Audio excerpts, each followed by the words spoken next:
So yun na nga guys, pag-usapan natin ngayon kung maganda pa ang episode o ang unang experience ng panonood natin ng One Piece Season 1 Episode 1 para dun sa mga hindi pa nakakapanood. Spoiler alert.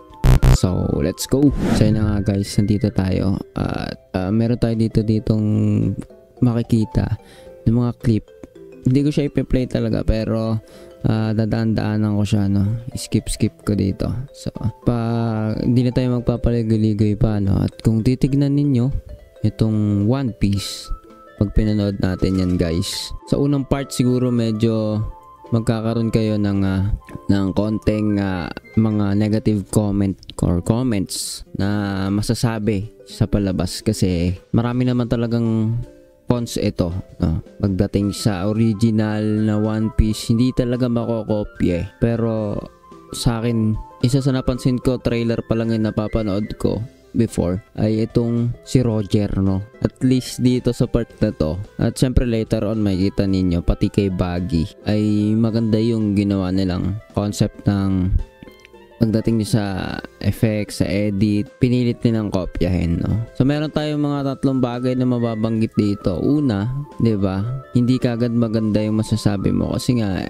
it's a live action series which is pipilitin ng palabas o ng producer ipakita yung anime sa mga totoong tao, no?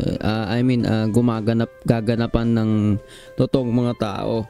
Talaga napakarami tayong makikitang comment o maiko-comment na hindi maganda sa unang parte. Pero habang pinapanood mo siya, nakikita mo yung lapat ng kwento, no? Iba yung sequence, iba yung pagkakagawa niya at hindi marami na ring iniba sa lapat pero nandun yung kumbaga yung pinaka puso ng kwento, kinopya pa rin nila, ginaya pa rin nila sa One Piece talaga pero inadjust nila maybe sa kultura na rin ng kung anong lugar yung pinagdarausan nila or language o ng character, yung nationality, hindi ko alam pero yun yung mga masasabi ko, no? May mga binago talaga sila pag pinanood mo, kaya sa unang parte makikita mo weird yung yung One Piece live action series pero habang pinapanood mo siya makikita mo at ma-appreciate mo yung palabas kasi una, hindi natin maipagkakaila yung budget ng Netflix o nung gumawa nitong One Piece ay talagang ginastusan nila, no? At kung i-search nga natin dito sa internet, yung budget ng One Piece, no, sabi dito it's around 17.27 million. No, ay kung kukumpara mo yan sa ibang live action katulad ng Samurai X, 'di ba? Tama ba Samurai X to Rurouni Kenshin, no? $10 million. At sa iba pang mga live action ay masasabi natin malaki talaga yung ginawa nila, no, na budget dito o yung nilabas nila dito sa palabas. Hindi ko man masabi na sobrang laki siya na budget pero at least pinaglaanan nila ng budget yung paggawa doon sa mga materials katulad ng mga settings ng lugar. Sabi nga nila mas nag-focus sila dun sa mga pinaglaanan talaga nila ng pansin yung settings ng lugar kung saan nila gaganawa o gagawin yung mga scenes. So isa yun sa bagay na pwede ninyong makita na maganda dito sa palabas na to compared sa other live action series. Hindi ko sinasabing ito ay the best na live action series pero I believe it's a must watch series. So, para dun sa mga hindi pa nakakapanood, try nyo muna, no? Try nyo. Wag muna natin siya kumbaga i-criticize sa trailer, 'di ba? Kasi iba pa rin pag pinanood mo siya. At pangalawa sa pag-uusapan natin ay yung mga talent, no? Yung mga gumanap dito, no, guys, katulad ni Luffy at sa iba pang characters. Hindi pa nga sila kompleto talaga diba? Ilan pa lang sila sa episode 1 or sa season 1. Hindi ko pa naman natatapos talaga yung hanggang episode 8. Tinaray lang natin yung episode 1. Pero masasabi natin, no, kahit tignan niyo yung mga komento ng iba, ay naglaan talaga ng effort tong mga talent. Naglaan talaga itong producer o itong gumawa ng One Piece ng mga talent or yung mga actor na marunong umarte talaga at may emosyon, no? Kasi yun minsan yung nagiging kulang sa ibang anime live action, 'di ba? Mas less pero dito pinilit nila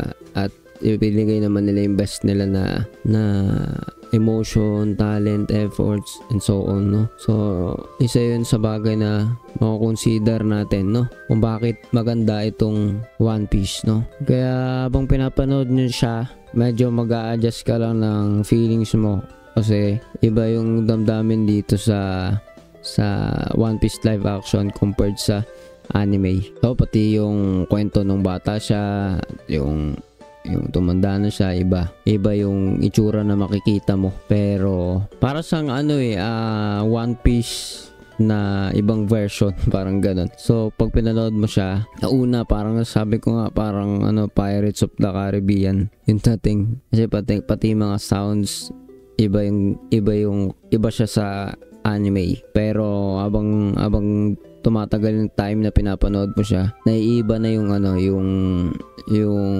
kumbaga makakapag-adjust ka na. Sa unang part, hindi mo magustuhan, pero habang tumatagal sa gitna, ganito habang nagda-dive ka dun sa emotion or sa storyline, pumapasok ka dun sa kwento, doon mo na-appreciate yung pag-arte nila, yung budget, visualization ng lahat sa palabas. So yun na nga, at hanggang dito na lang tayo. Pero bago tayo magtapos, isa sa masasabi ko rin sa One Piece live action series, kapag nagsimula tayong panoorin ito, sa tingin ko pwede siyang gumanda ng gumanda. Kumbaga mag-improve at minsan nga naisip ko na kukumpara ko siya sa siguro katulad ng The Walking Dead, 'di ba? Yung hindi magkaiba silang style ng palabas, magkaiba sila ng category, pero yung One Piece pwede siyang humaba yung kwento at pwedeng subaybayan talaga. Kaya isa sa i-consider natin dito ay yung wider audience na pwedeng targetin ng One Piece, kasi alam naman natin, 'di ba? Madaming lugar, madaming pangyari, madaming event sa anime na One Piece, sa mismong animation palabas, kahit sa manga, mahaba yung kwento, 'di ba? Kaya masasabi natin malawak yung magiging kwento dito at maraming audience ang pwedeng makarelate. Sooner or later ay talagang manonood talaga, susubaybayan ito. Kaya yun lang. So bago tayo manood, at least may idea tayo kung ano man, no? At naging spoiler na nga tong video natin na ito ngayon, pero at least, di ba, kung ayaw ninyong panoodin yung buo, may idea kayo. So hanggang dito na lamang. Anong masasabi mo sa One Piece live action series? Comment ka lang dyan. Huwag din mahiya. Kung may comment or suggestion ka, feel free to make a comment or put your comment down there. And syempre, huwag mo na rin kalimutan i-hit ang subscribe button and notification bell para updated ka sa mga videos natin parating. See ya sa susunod na video.